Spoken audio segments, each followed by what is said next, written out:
ఓం నమో వెంకటేశాయ.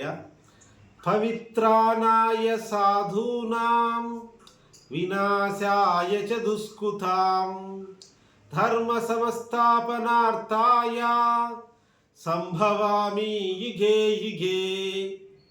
ఈరోజు TTD chairman BR Naidu గారిని కలవడం జరిగింది.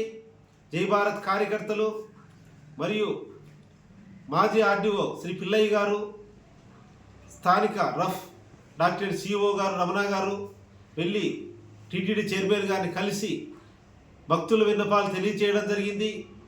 తిరుమల కొండపైన తాళ్ళపాక అన్నమాచార్యుల గృహము, అన్నమయ్య విగ్రహము, హనుమంతుని విగ్రహం కూల్చివేయడం, అన్నమయ్య గృహ సాధన సమితి జై భారత్ 11,50,000 సంతగా ఈ ఉద్యమం అంతా వారు చెప్తే వారు అన్నమయ్య గృహం కూల్చివేశారని నాకు తెలియదని చెప్పడం జరిగింది.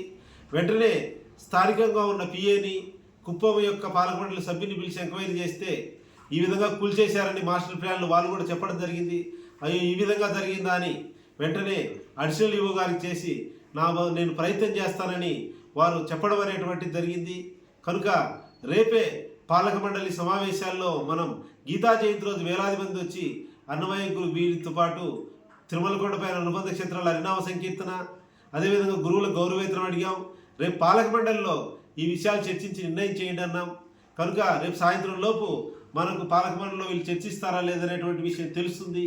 దానిని బట్టి మనం ఎల్లుండి 25వ తారీఖు పాలక మండలిలో జరిగిన విషయాలను బట్టి మనం భవిష్యత్ కార్యాచరణ నిర్మించుకున్నాం. ధర్మో రక్షితి రక్షితః. ఓం నమో వెంకటేశాయ.